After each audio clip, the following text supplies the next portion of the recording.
අවසරයි ගෞරවනීය ස්වාමීන් වහන්සේ ශ්‍රද්ධා බුද්ධ සම්පන්න පින්වත්නි අපි අද ධර්ම දේශනාවට අවස්ථාව ගන්නයි බලාපොරොත්තු වෙන්නේ ශීලුම දෙනායි සඳහා tempත් වෙමු tempත් වෙලා සාදුකාරය පාත්තුමු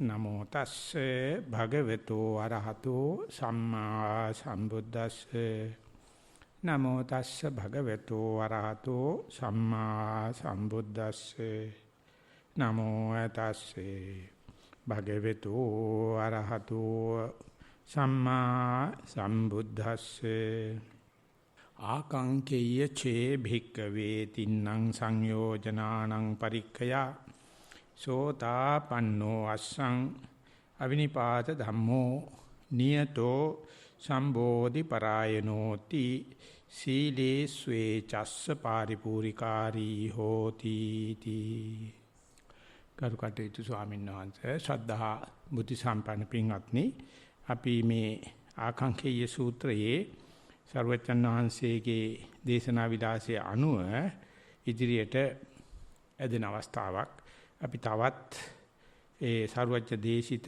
ශ්‍රී මුක දේශනා පාඩයක් ඉදිරිපත් කර ගන්නවා මේ සීලය පරිපූර්ණ කර ගන්නා වූ පරිපූර්ණී කර ගන්නා වූ එහෙම නැත්නම් සමාදාය සික්කත සික්ඛාපදේසු කියන විදිහට සම්පන්න සීලා භික්ඛවේ කියන විදිහට වැඩ කරන භික්ෂුවකට කැමැති විය හැකි අපේක්ෂා කළ හැකි තවත් මට්ටමක්. ඉතින් අපි ඇත්තටම මේකට ප්‍රවිෂ්ඨය ආරම්භය ඊයේ ධර්මදේශනාදී පටන් අරගත්තා. නමුත් ඒක අපිට ඉවර කරන්න බැරි වුණා. ඉතින් මේ වගේ කරුණු 16ක් 17ක් විතර තියෙනවා මේ සූත්‍රයේ. අපේ වැඩමුළුවේ දවස් 5ක් 6ක් ගත වෙලා තියෙනවා. ඊටු දවස් ටික සඳහා අපිට ඒ පාඩයෙන් පාඩයට ඉදිරියට යන්න පුළුවන් වෙයි. එකක් දෙකක් විතර දවසට අරගෙන. ඉතින් අද මේ ඉදිරිපත් කරපු මේ ශ්‍රී මුක පාඩේ තියෙන්නේ ඒ කෙනාට අපේක්ෂා කරන්න පුළුවන් තින්නම් සංයෝජනානම් පරික්ඛයා. ඒ දස සංයෝජන වල තියෙන ප්‍රථම සංයෝජන තුන ක්ෂය කරගෙන, වැය කරගෙන, නිරෝධ කරගෙන, ආත්පසින් දුරු කරගෙන සෝතාපන්නෝ අස්සං. මම සෝවාන් වෙමි නැත්නම් මට සෝවාන් වෙන්න පුළුවන් කියලා ඒකට අපේක්ෂාවක්, ඒකට කැමැත්තක්, ඒකට අඩුම කුඩුම සම්පාදනය කිරීමක් සහ ඒක ස්පර්ශ කිරීමක් අපේක්ෂා කරන්න පුළුවන්. ඉතින් එහෙම කවුරු හරි සෝතාපන්නෝ අස්සං නියතෝ සම්බෝධි පරායනෝ අවිනිපාත ධම්මෝ ආය අපායට වැටෙන්නේ. එතකොට සම්බෝධියම ඒකාන්තයෙන්ම එල්ල වෙනවා. ආය පිට දැන් මේ අතරමඟේ තියෙනවනේ සැකයක් මම මේ යන්නේ හරි පාරදෝ නැද්දෝ කියලා. ඒක මොකක්වත් නැහැ, නියතයි. ඒ වගේම සම්බුද්ධ ශාසනයේ ලද්දපතිට්ඨෝ ලද්දස්සාසෝ කියලා කියනවා. ප්‍රතිෂ්ඨාව ලැබු කෙනෙක්. ඒ වගේම අස්සසීලක් ලැබු කෙනෙක් වෙනවා. ඇත්තට මේක බලවත් විපස්සනාවට වැටෙනකොටමත් ඒ යෝගාවචරයට පෙරමග ලකුණු පහළ වෙනවා. ඉතින් ඒකේ ආපසු නොයන නැවත නැති නොවන සුවිශේෂී වෙනසක් කය මනස දෙකේ ඇතිවීම තමයි මෙතන මේ සෝවාන් මාර්ග ඥානය කියලා සඳහන් කරන්නේ. ඒ කෙනා මේ තමන් කරපු සීලය පරිපූර්ණකාරී හොති. ඒක සීලය අදි සීලයක් වඩපත් කරමින් බොහොම ගෞරවයෙන් රකින්න. ඒ වගේම ඒ කෙනා මේ ධානයෙන් තොර වෙන්නේ නැහැ. එහෙම නැත්නම් කියනවනම් තමන් ළඟ තිබුණු මේ සමාධි මට්ටම රැකෙන අපසරිය සකස් කරගෙන, කල්යාණ මිත්‍ර ආශ්‍රය සකස් කරගෙන ඒ ධම්මානුධම්ම ප්‍රතිපදාවේ යෙදෙනවා. නිතර මේ වැඩෙන පැලයකට සූර්යාලෝකයේ වතුර වාතය පොහොර ලබා දෙන වගේ. ඒ වගේම ප්‍රඥා අනුග්‍රහිතය, සීලානුග්‍රහිතය, සුතානුග්‍රහිතය, සාකච්ඡානුග්‍රහිතය, සමතානුග්‍රහිතය, විපස්සනානුග්‍රහිතය කියලා විපස්සනා පැත්තෙමුත් නිතරම ඒකට පවන්සලීමක්, එහෙම නැත්නම් සප්පාය කරනු සල්සලා දීමක්, එහෙම නැත්නම් අපි ගැඹුරු වචෙන් තමයි අනුග්‍රහ කිරීමක් කරනවා. ඉතින් ඇත්තටම කියනවා නම් මෙතෙන්දි තමයි ඒ සීලය මොකද්ද කියලා දැනගන්නේ, සමාධිය මොකද්ද කියලා දැනගන්නේ, ප්‍රඥාව මොකද්ද කියලා දැනගන්නේ. අපි මෙතෙක්කල් අන්ධකාරය තමයි ගමන් කරන්නේ. අතකගා තමයි යන්නේ.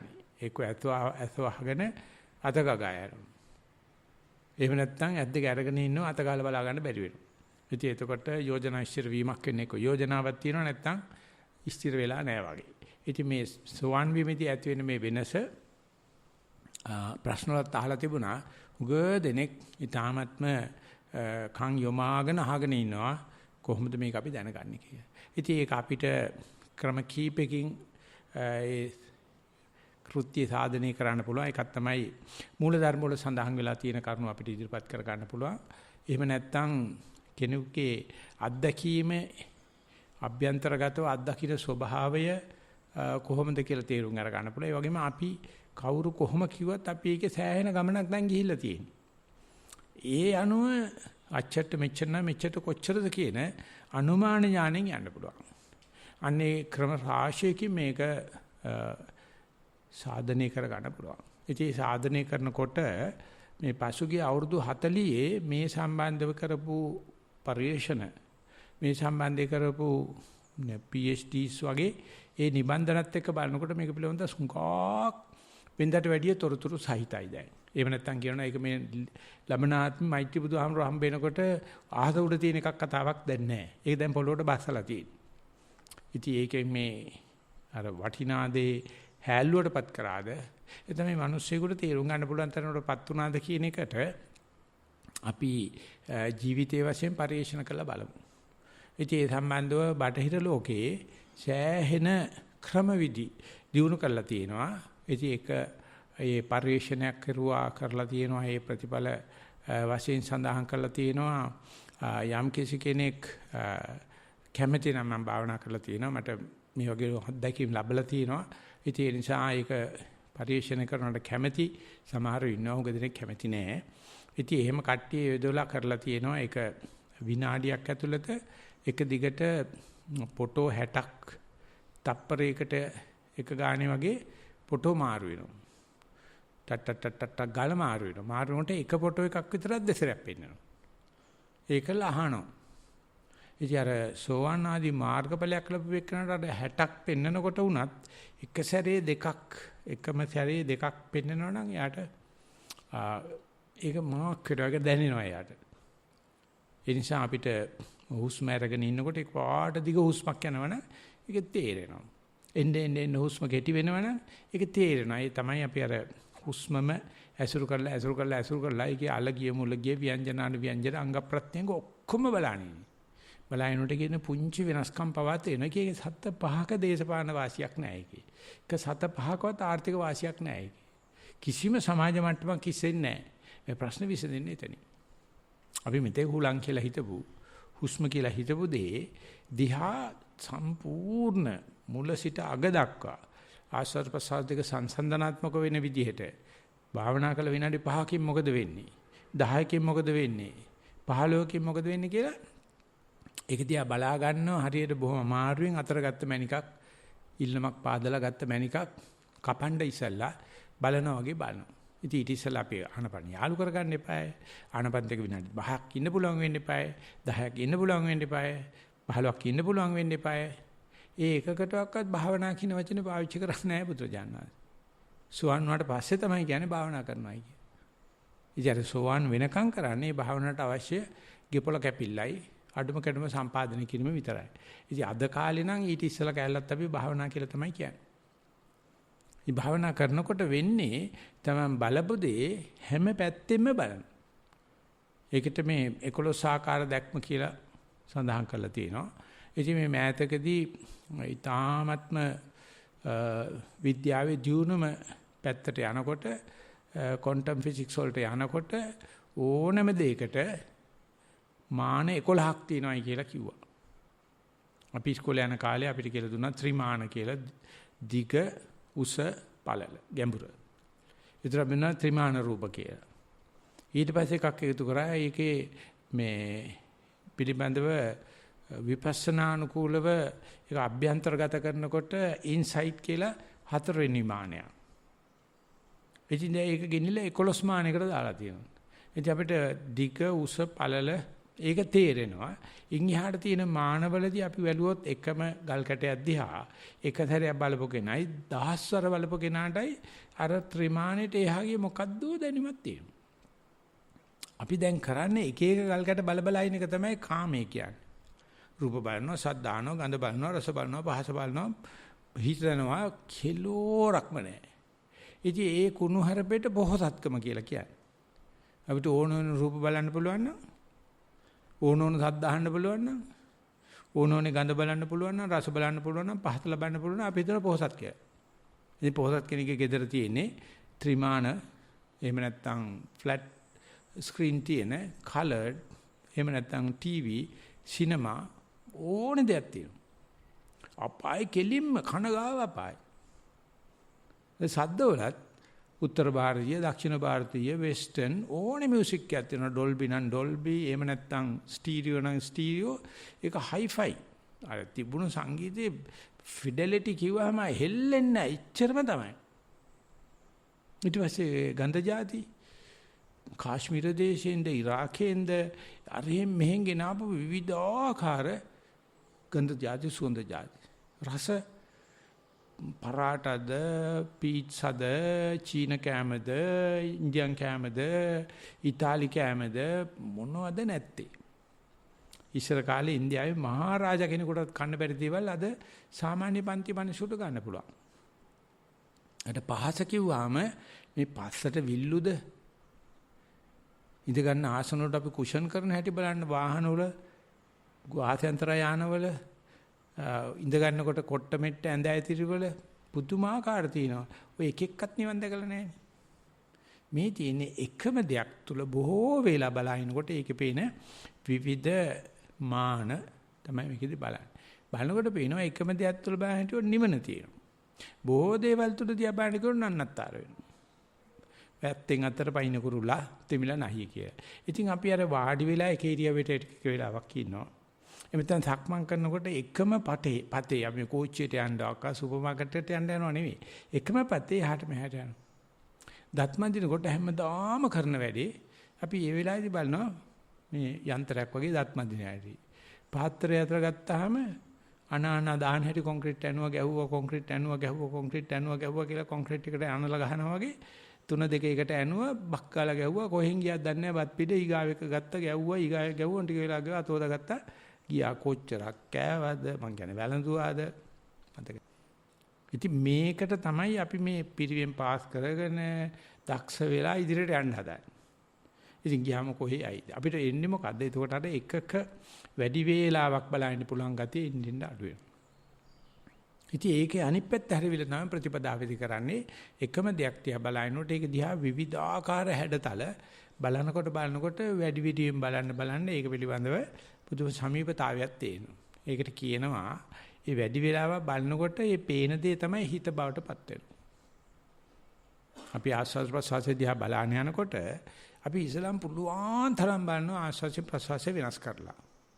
දීගං වාස සන්තෝ දීගං අස්ස සාමිති පජානාති දීගං වා පස්ස සන්තෝ දීගං පස්ස සාමිති පජානාති කියලා මේ ආස්වාදයේ ප්‍රසවාසයේ ලෝකෙ තියෙන වටිනාම දේ විදිහට බලලා වැඩියෙන් විස්තර දකින්න මේක ටික වේලාවක් යනකොට දෙකම සංසිඳන තැනට එනකොට net අදහන්නට බැරි ලෙස රූපේ කෙමෙන් මැකී යනවා ආස්වාද ප්‍රසාද දෙක සම වෙනවා. හොඳටම විස්තර වශයෙන් බලන්න ගියොත් වැඩි ගැඹුරකින් බැලුවොත් net අදහන්නට බැරි ලෙස රූපේ කෙමෙන් මැකී යනවා. පෙර දිනේකම පෙන්කල යුවතිය දරුවන් අලවනවා. ඇගේම කීයක් මගේම කීයක් ඈතින් ඇහෙනවා. ඒ උනට net අදහන්නට බැරි ලෙස රූපේ කෙමෙන් මැකී යනවා. ඉතින් අපිට මේක මහා අවාසනාවක් නේ. මහා පෙම්කල ජීවිතය බලන්නකෝ තන් දෙකත් එල්ලිලා දැන් වැඩකුළු කරල් වගේ දරුවොත් කරේ තියාන ඇවිදලා දකින්නකොට වැක්කිලා යන හැටි වගේ මේ ආස්වාස ප්‍රසවාස දෙකේ චර්යාව දිහා බැලුවොත් ආස්වාස ප්‍රසවාස දෙක අතර වෙනස නැති වෙනවා. මේක විස්තර කරලා අහලවත් තියනවද කියලා බලන්න කවුරු හරි ඒක දැක්කත් කියන්න හිතෙනවද කියලා කියන්න හිතෙන්නේ නැහැ. ඒ වගේම ඒ දෙක අතර වෙනස නැති වෙන වගේ ඒක ක්‍රමයෙන් අපෙන් ඈත් වෙන්න වගේ තේරෙනවා. මේ බලාන හිටියට අර ඉස්සර වගේ ප්‍රේම ගතියක් එන්නේ නැහැ. ඈත් වෙන ගතියක් එනවා. ඉතින් මේ වෙනකොට උන් ලෝකාවචරය චෝදනා කරනවා බිල්ල කඩා වැටෙනවා ස්වාමීන් වහන්සේ. නිදිමත හැදෙනවා ස්වාමීන් වහන්සේ. ඔළුව කැරකෙනවා ස්වාමීන් වහන්සේ. වම් අත සීතල වෙනවා ස්වාමීන් වහන්සේ. දකුණු අත රත් වෙනවා ස්වාමීන් වහන්සේ. උඩු කැල්ල තේරෙනවා ස්වාමීන් වහන්සේ. යටි කැල්ල තේරෙන්නේ නැහැ ස්වාමීන් වහන්සේ කියලා වටේට හොල්මන් වගේක් එනවා. මේ අර රූපයේ විරූප ස්වරූපය නැත්නම් අපි කියනවා විපරිණාම ස්වරූපය. නැත්නම් අනිච්ච ස්වරූපයේ පෙරමග ලකුණු එනකොටම අපේ ශරීරය පුදුම කෝල ලකුණු වගේ පෙන්වනවා. ඒක හරියට මතුරුලා කපුව පරල වෙන වෙලාව වගේ. අපේ පැත්තේ කියන්නේ මායම් වෙන වෙලාව වගේ. ඉතින් ඕන්න පටන් අරගන්න. ඉතින් ඉන්න ඕනේ මේ කොට්ටෝර ළඟ ඉඳගෙන මේ මොනවද මේ කට්ට කුමච්චල් ටිකයි දෙකොණ පන්දමයි ළඟක තියාගෙන ඉන්න ඕනේ. ඒ වගේ මේ යෝගාවචරයට අර බලහන ඉන්න එක වෙනස් වෙනකොට නැත්නම් ඒ ආස්වාද ප්‍රසාද දෙකේ වෙනස නැති වෙනකොට වම් දකුණු දෙකේ වෙනස නැති වෙනකොට පිම්බීම හැකිලිමේ තියෙක වෙනස නැති වෙනකොට මේ ඇඟ පුදුම ක්‍රියා වගේක් කරනවා. හැම කෙනාගේම සමාන නෑ. හැබැයි හැම කෙනාටම මොකක් හරි විකෘතියක් එනවා. ඒ විකෘතිය එනකොට කමඨාන සුද්ධ කළා කිව්වොත් ඔය ඕක තමයි අපේ ඇඟ කැමති නෑ, මගේ හිත කැමති නෑ නිවන් දකින්න. නිවන් දකින්න තියා විපරිණාමයටවත් කැමති නෑ. එහෙම නැත්නම් පරිණාමයට කැමතිත් නෑ. හුත්වා අභවතා කියන එකටත් කැමති නෑ. අනඤ්‍යතා කියන එකටත් කැමති නෑ. අනිච්චතා කියන එකටත් කැමති නෑ. මොකද මේ අපිට දවස පුරාම උගන්වන්නේ නිත්‍ය සංඥාවනේ. අපිට සමීකරණයක් කටපාඩම් කරලා දීපුවාම මේ අපි සංස්කෘත මන්ත්‍රයක් කියලා කෙල්ලෙන්නේ නැතුව කියවන එකනේ අපිට උගන්වන්නේ. ඒවා නිට්ටයයි ඒවා ඒකාන්තයෙන්ම සැපදෙන දේවල් කියලා. නමුත් මේ බලාගෙන අස්පනා අපිට පේන ආනාපානෙත් වෙනස් වෙනවා. අන්නේ වෙනස් වෙද්දිත් ඕක තමයි පුතා ඔය වෙනස් වීම කියනක බලාගෙනක දුකයි තමයි. ඒකයි සරුවච්චාන්වහන්සේ මේ අනිච්චන් දුක්ඛන් කියලා දෙයක් කියලා තියෙන ඕක බලාගෙන යන්න. ඒකට අපේ හිත নানা ආකාර කොඩපෙට කන් දෙනවා. මේ ඉන්න හැමදෙරු මයිත් එක තරහ වෙනවා මම දන්නවා ෂුවර් එකට. අර සක්මන් කරගෙනකොට සාමාන්‍යකරණ වෙනකොට පැදුරේ පාගෙකුයි මේ කියන මේ ටයිල් එකේ භාගය පාගලා බලන්න හිතෙනවා. ඒක පේන්නේ නිර්මාණශීලියක් වගේ. ඒක පේන්නේ ප්‍රගතියක් වගේ. ඒක පේන්නේ මගේ ඇතුළෙන්ම හටගත්ත අලුත් දෙයක් කරන්න හදනයි කියලා. ඒ කියන්නේ අර වැඩපිළිවෙල බාධා කරන්න මතුවෙන දේවල් සියල්ලටම අපි මෙතකල් මල් මාලා දාලා තියෙනවා. සියල්ලටම තොරන් ගහලා තියෙනවා. ඕව නිර්මාණ කියලා හිතාන ඉඳලා තියෙනවා. ඉතින් බුදුරජාණන් වහන්සේ සඳහන් කරනවා පුතේ ඕක නොකරන කෙනෙක් ඇත්තේ නැහැ. කිරුවයි කියලා පශ්චාත්තාප වෙන්නත් එපා. අනිත් දවසෙත් ඕක එයි. එහෙම නැත්නම් ඕක වෙන විකෘතියක් එයි. හුස්ම අරගෙන ඉනකොට හුස්ම අදු වෙනකොට කියලා හුස්මක් කරන් බල. එහෙම නැත්නම් ඇස් දෙක අරලා බලන්න හිතෙනවා. එහෙම නැත්නම් නින්දට වැටෙනවා. එතෙන් සැක කරනවා මේ සතිය නැති වෙලාදෝ සමාධිය නැති වෙලාදෝ මොකද උනේ කියලා. ඉතින් එයා තමයි අහන්නෙත් නැහැ. නැවත ඒක ඇහුවොත් මේ අරමුණේ යම් විකෘතියකට යම් මිනිතකට එනකොට මගේ හිත මගේ කය මෙහෙම විකෘතියක් කරනවා කියන්නේ මගේ හිතටයි කයටයි පිටේ ඉඳලා බලන්න එපා මේක දිහා. හරියට මේ අපි කතා කරනවා මේ කැමරාව බලන් ඉන්නවා. ඒක තමයි සතියෙන් කරන්නේ. අපි හිතමු මේ අපන්න ගත්තයි කියලා මේක. නිදිමත ඉන්න දෙන්නෙත් නැතුව අල්ලගත්තා. ඒකට තින් ක්‍රම ආශයක් තියෙනවා අපි කතා කරලා තියෙනවා.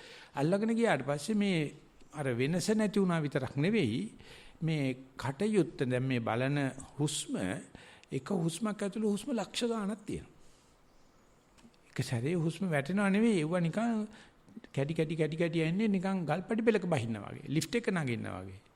ඉතින් මේක ක්‍රියාවක් නෙවෙයි ක්‍රියාවලියක් වෙන්න පටන් ගන්නවා. දෙයක් කියලා නෑ එතන තියෙන කලාපයක් විතරයි. හැමදේම සමාන කලාප රාශියක් තියෙනවා. ඉතින් මේ කලාප රාශියට නමක් දාන එක අපි ළඟ තියෙන උරුලෑ ගතියක්. ඒකට නමක් දාන්න තු ඉන්න බෑ. නම දාන්න ඉස්සල වෙනස් වෙනවා. එතකොට ඒකේ සීමාව නැතු යනවා. ආස්වාසේ නිමාව සහ ප්‍රසආතේ හට ගැනීම කියන සීමාව බොඳ වෙන්න පටන් ගන්නවා. ඉතින් යෝගාවචරය එතකොට මෙනෙහි කරගන්න බැරුව යනවා. ආස්වාසික පිට දැන් මොතෙන් පටන් කොතෙන් නම් ආසාදේ. කොතනින් පටන් කොතෙන් ප්‍රසආසිත කියලා කියනකොට අර විතක්ක ਵਿਚාර කියන මෙනෙහි කිරීම සහ යන හඳුනා ගන්න ගතිය ඉබේම හැලෙනවා. ඉතින් යෝගාවචරය හිතනවා මේක භාවනා කැඩීමක් කියලා.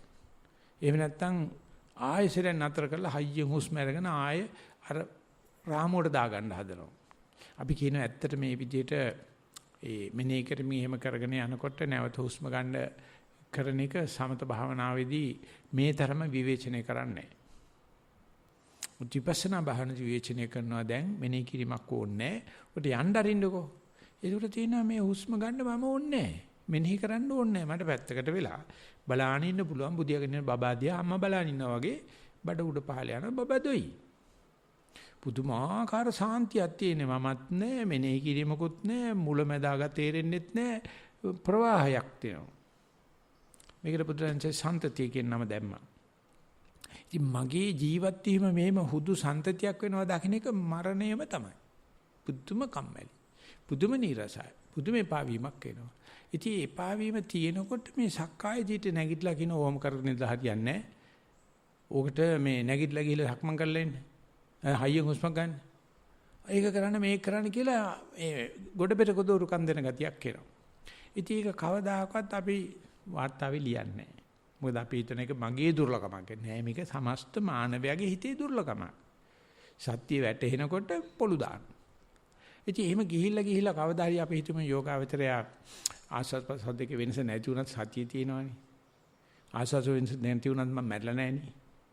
ආස්වාද ප්‍රසද්දේ වෙනස නැති වුණත් මට නිින්ද ගිහිල්ලා නැහෙනේ කියන එක මේක දැනගෙන අපි හිතමු මේක හරහා ගියයි කියලා. හරහා ගියාට පස්සේ පේන්න පටන් ගන්නවා එකම ප්‍රවාහයක්. එතකොට මේ ආස්වාද ප්‍රසද්දේදී සද්දයක් ඇහුණත් ඒ සද්දේ පේන්නේ අර මේ මහසීසායද පොත පරිවර්තනය කරන කිව්වම මම කියලා කියන වචනේ යට එන්නේ මයන්න එකක්. ඊගාමයන තව එකක්. මේ දෙක එකතු වෙච්චාම මේ ප්‍රථම පුරුෂ ඒක වචන උනාට මයන්න දෙසට ඇහෙනකොට අර අර්ථය නැහැ. කුරුළු කෑ ගහවට අර්ථයක් නැහැ. අපිට මේ ඇහෙන වචන ඔක්කොම සංඥා වගේක් ගැබ්බෙලා තියෙනවා. අපිට කවුරු ග්‍රීක භාෂාවෙන් කතා කරද්දී අපිට ඇහෙන්නේ නැහැ. ළඟින් කෝච්චියක් ගියාම දන්නවා. ආසෙන්තරක් ගියාම දන්නවා. මේ ශබ්ද අතර තියෙන අර අඳුර ගන්න ගතිය. මේ හිතවිලි එනවා. මේ හිතවිලි රටාවල් තියෙනවා. රටාවේ විතරයි අර්ථය තියෙන්නේ. හිතවිලි කැලවල කිසිම අර්ථයක් නැහැ. ඒ හරියට අමුණපු නැති කෝච්චි පෙට්ටි වගේ. ඔය ස්ටේෂන් එකේ තියෙනවා. මේක ඇමිලා යනකොට තමයි මේක රාග හිතවිලි, ද්වේෂ හිතවිලි, මෝහ හිතවිලි කියලා මේක වෙන්නේ. වේදනාව කියන එකත් හැම වෙලාවෙම තියෙනවා. අපි ඉන්නේ වේදනා සාගරයක පතුලේ. දත එකක් මේ විස එකක් වෙන් වෙන්නේ කොහොමද? වම් කකුලේ වේදනාවෙන් දකුණු කකුලේ වේදනාව වෙන් වෙන්නේ කොහොමද? ඇස් වහගෙන ඉන්නකොට තේරෙනවා. ඉතින් මේක පේනවා මේ තුනම හැම වෙලාවෙම තියෙනවා. ශබ්ද හැම වෙලාවෙම තියෙනවා. වේදනා හැම වෙලාවෙම තියෙනවා. හිතවිලි හැම වෙලාවෙම තියෙනවා. ආනපනෙ හැම වෙලාවෙම තියෙනවා. සතිය හැම වෙලාවෙම තියෙනවා. මම චෝදනා කරන්නේ එකට විතරයි. ඒක තමයි මගේ ආවේනික ලක්ෂණය. ඒක තමයි මගේ ආශය අනුශය ඥාන. ඉතින් ඒකෙන් පේනවා මේ කහින එකනේ බේරන්න බැරි කවුරු හරි කහිනවා. ඇන්නේ නැද්ද? නැත්තම් භාවනා කරන තුන ෂෝක් එකට මේ භාවනා ශාලාවේ ඕ කවුරු හරි කහිනවා. ආන්නේ මනසට බයි. එහෙම නැත්තම් කුරුල්ලෝ කෑ ගන්නවා. ඒක තමයි මොනවත් කරගන්න බෑනේ අප භාවනා කරන තුන කොන්දේ අමාරුනේ තියෙන්නේ බේරන්න බෑ. මට නම් භාවනා කරන්න බෑ. ඕල කියලා භාවනා කරලා එන්න මට කොන්දේ අමාරු. එහෙම නැත්තම් කියනවා මට හිතවිලි එනවායි කියලා. ඔය තුනම හැම වෙලාවෙම තියෙනවා. එතකොට තේරෙනවා මේකේ එකක් තෝරන්නේ මම මොනාපෙඩද මම ඇත්තටම ආසද කොන්දේම රු තෝරගන්න මම ඇත්තටම ආසද හිතවිලි තෝරන්න මම ඇත්තටම ආසද සද නෑ දැන් මේ කෘත්‍ය කර දෙන්නේ කරවන කාරකයක් ඉන්නවද වේදකයක් ඉන්නවද නිවේදකයක් ඉන්නවද විධායකයක් ඉන්නවද කියලා බැලුවොත් මේවා අපි ඉපදෙන්නේ ඉස්සෙල්ලා විනිශ්චය වෙලා ඉවරයි මොනවා තිබ්බත් ආවල් එක තමයි මම චෝදනාවට ගන්නෙ මයි ළඟින් එක නෑ ඒක කියන්නේ නෑ යාගෙන මොන පිස්සුද කැස්සරන් ඒක වෙන ප්‍රශ්නයක් මට කොන්දේ අමාරුනේ මොන જાතිකවත් භාවනා කරන්න බෑනේ කියලා භාවනා මධ්‍යස්ථාන කරප්පන් හැදෙනවා කට්ටියට භාවනා කියන වචන හිතාම ඉස්සර පිළිවෙන් වලට කරප්පන් භාවනා කියනකොට දහම්පාසල වලට කරප්පන් හැදෙනවා භාවනා කියනකොට ඉතින් අපි කියන්නේ නෑ භාවනා කරනවා කියලා අපි කියන්නේ සතිය පිහිටවනවා කියලා ඉතින් එතකොට මම නැගිටින හැටි පේනවා මේකෙන් ගොඩ දාන්නම ආවා හරියට නිකන් රජේ වෛද්‍යවරයෙක් ආවා වගේ රජේ නීතිඥයෙක් ආවා වගේ අපිට නොමිලේ ප්‍රතිකාර කරන්න අපිට මේ බම්බු ගහපන් ඔබ පැත්තකට ඵලයක්. දැන් ඔය මම යට කෙල වේගනේ ඉන්නේ. දක්කාය ජීවිතේ කෙල වේගනේ නෝගේ කෙල වේයන්. ඉතින් එහෙම දෙන්න බුද්ධ පුත්‍රයෙක් ලෑස්තිද? එහෙම දුර්වල වීම දකින්න ලෑස්තිද? මේ ආනාපාන විපරිණාමයේ දකිද්දි සති විපරිණාමයේ දකිද්දි කය විපරිණාමයේ දකිද්දි එහෙම ඉස්සරහට යනවා ගඟ දිගේ ඉහළට පීනන්නෙක් වගේ. ඒසට එnde අර දැඩි ප්‍රතික්‍රියා කරන ගතිය, දැඩි විනිශ්චය කරන ගතිය වෙනකොට කියන කමක් නැහැ. කාය ජීවිත নিরপেক্ষව මම ඉදිරියට යනවා කියලා. එක දවසකින් වෙන්නේ නැහැ ඒක. වෙවි යනකොට පේන්න පටන් ගන්නවා මේකට කලබල වෙලා යන්න ගියොත් ලෝකෙ දෙන පරංගිලෙඩ ඔක්කොම හැදෙනවා. කොරෝනාත් හැදෙනවා. හැදෙන්නේ මොකක්ද කලාවකට හැදෙන්නේ. උඹ ඊට ඉස්සෙල්ලා නිවන් දකින්න බලපන්. ඕනේ කරච්චලයක් ඇතිවෙනකොට වන්නකොන අර සක්කාය දිට්ඨියට සාපේක්ෂව නැත්නම් ඇතුලෙන් පැන නගින ප්‍රතික්‍රියාවට සාපේක්ෂව වෙන දෙයකට ඉන්නේ නැරින්ද? වෙච්ච දෙයට ඉන්න සේරද කියලා දෙමලෙන් කියන. වෙන දෙයට වෙන්න ආරින්. අපි යතින් බලනකොට කොච්චර දේවල්ට ප්‍රතික්‍රියා කරනවද කියලා. එතකොට පේනවා ඒක දැනගෙන බුදුහාමුදුරුවෝ ආශ්‍රය කළා ධර්මයත් ඇතුළු කරලා සංඝයත් ඇතුළු කරලා සීලෙකුත් රැකගෙන යනකොට ඔය ධර්මයේ නාමයෙන් කාය ජීවිත নিরপেক্ষව වෙන්න දෙන්න පුළුවන්. ඒක පේන්නේ නිකන් නෝන්ජල්කමක් වගේ. ඒක පේන්නේ නිකන් නැති බැරි කෙනෙක්ගේ වැඩක් වගේ. නෑ එහෙම නැති බැරි කමක් නෑ. ඒ වෙනුවට විශාල ආත්ම ශක්තියක් එන්න පටන් ගන්නවා. මේ දේට මූණ දීමෙන් ඇතිවෙන මේ ශක්තිය කිසි කෙනෙක්ගේ කිසිම දෙයක් අවශ්‍ය නැහැ. මේ කාය ජීවිත নিরপেক্ষ භාවය විතරයි වනේ. මේ කය තියෙන්නේ තියෙම්මා, රැකෙන්නේ රැකෙම්මා.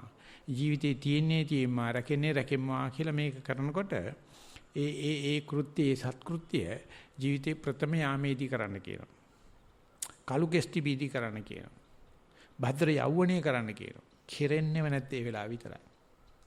ඒ විලායි රූප ශබ්ද ගන්ධ රස වලට යනවා මිසක් ඇතුළට දාලා මේ හුස්ම ගෙවෙන හැටි. එතකොට යාට සක්කාය දිට්ඨිය මේ දුර්ලභ වීමේ යනකොට ඉස්සරලා ලෝකේ තියෙන සැක තේරෙනවා. ඔය කිව්වට බුදුහාමරෝ ඉනකොට බලනකොට ලෝක විද්‍යාඥයෝ ඉච්ඡත් එක්ක බලනකොට ලෝකේ ඉන්න ජනගහනේ 100ට කීයද බුද්ධ ආගම දාන්නේ. බුදුහාමර වැරදිද දන්නෙත් නැහැනේ. කවුද දන්නේ? උච්චර ධර්මයේ තිබුණාට විශ්වවිද්‍යාල දැන් නම් මෑතකදී පටන් ගන්න දැන් කවදාකවත් මම උගන්වන්නේ නැහැ. භෞතික විද්‍යාව කියලා පැමිණිලා අඟහරු ලෝකෙට ගිහිල්ලා කට්ටිය. අපි මේ ඉඳගෙන මේ පරණ පුස්කොළ පොතක් බල බල ඉන්න හරියන්නේ නැහැ ඔක හරියන්නේ නැහැ කියලා හිතනවා කොහොම හරි ගාපල්ලා බම්පෙස්සන් කියලා කොයින් හරි කමන්නේ නැහැ කියලා විශ්වවිද්‍යාලයට ගිහලා උපාධි කොටයක් දාගෙන වරයි. ඒකේ කවදාකවත් ඕක නැහැ. අද සංඝයාදියා බලන කවුද මේ ආත්ම නිවන් දකින්න පුළුවන් කියලා නිකමට පය හැප්පිලා හරි කියපු ආම්සු කෙනෙක් ඉන්නවා. ගැම්මට කියලා නම් කියයි පය හැප්පුණොත් මොකේ කාරි. නමුත් නිවන් දකිවා කියලා. පින්න පාත බෙදන්න ගියාම මේ වයසක අම්මලා ඒ වයසක අම්මා කෙනෙක් කෙනා අපි උරුමින කාලේ. තී හැන්දක විතර අරගෙන බත් හැන්දක් එනේන ආම්රුවන්න බෙදෙනවා. ආම්රුව 34 පොලිමේ යනවා. ඉතින් යනකොට එකපාරට ඩොග් ගාලා වය හැප්පිලා වැටෙනවා. චෛත්‍යෝපයා කියලා එකේ සිටිපාදගේ ප්‍රසිද්ධ ස්ථානයක් තියෙනවා. ඒ අම්මට හල්බලයක් පය වැදිච්ච ගමන් එයා කියන්නේ චෛත්‍යෝපයා. අපේ පය වැදුන මොකද කියන්නේ? අම්මා මතක් කරලා බයින් ඉගෙන කරන්නේ. නික්කමටවත් මේ ආත්ම නිවන් දකින්න ඕනයි කියන නිවන් දකින්න පුළුවන් කියන සංඝයා කියන කෙනෙක් ඉන්නවද බලන්න. ඉතින් ඇයි එහෙනම් මට විතරක් මේ පිස්සු ඇදිලා තියෙන්නේ? ඉතින් මේකට සැක ඇති වෙනවා. හැබැයි මේ මනුස්සයා ඉතින් කාගෙන යනවා. ඒක වෙනම කතාවක්. ඉතින් මම පැවිදෙන්න කිට්ටු වෙලා කියලා ඉන්න බෑනේ කොහොමඩක්වත්. ඉතින් මම ඒ වුණාට නිකන් මගේ මෝඩකමට අපේ ලොකු අයියට කිව්වා. අමු කොමියුනිස්ට් ඔය පළවෙනි JVP එකේ 40 දිනකට අහුවෙලා මහානඩුවටත් අහු වුණා. හැබැයි අපිට කියලා නෙවෙයි කිරුවේ. මාත් භාවනා කරුවේ කියලා නෙවෙයි. ඒක ඉතින් මගේ හැටිනේ.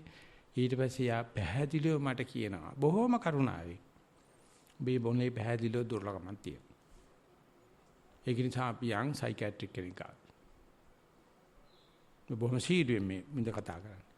නෑ පොඩි මල්ලි ඔක තෙල්ලමක් නෙවෙයිනේ බලපන් දැන් බොයි ගිහිල්ලා කරන්න හදන්නේ මේ කාලේ කරන්න බෑනේ සනිකර බොරුවක් නෙවෙයි කරන්නේ. ඒ නිසා සයිකියාට්‍රික් කෙනෙක් ආවට යන්. මම ප්‍රශ්නයක් නෑ යන්. මම අපි කතා කරන්න එහෙම දෙන්න ටික ලොක්කමිනියා. අපේ ලොකෝය. මම කොහොමද සල්ලි ගෙවන්නෙත් නෑ සයිකියාට්‍රික්ට. වාහන ගාස්තු ගෙවන්නෙත් නැහැ. හැබැයි මම එකයි කියන්නේ සයිකියාට්‍රික් කියන්නේ පිළිගන්න ඕන. හරිද? ඊට පස්සේ ආයින් එහාට බෑ. කියලා මම නිකන් කොන්දේසි දැන්.